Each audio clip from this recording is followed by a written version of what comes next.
On a chilly Canberra morning, the Prime Minister received a warm reception at Parliament House.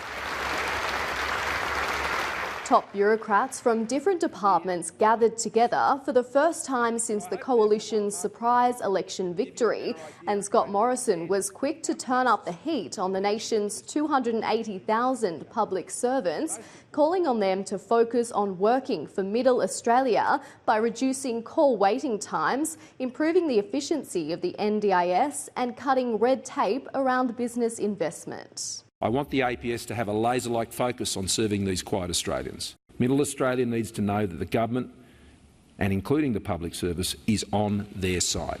In addition to articulating what he believes is the public service's real responsibility, Scott Morrison also outlined his vision of the relationship between the executive and legislative branches of government. Respect and expect. Respect the experience, professionalism and capability that public service brings to the table, and then, having set the policy direction, expect them to get on and deliver it.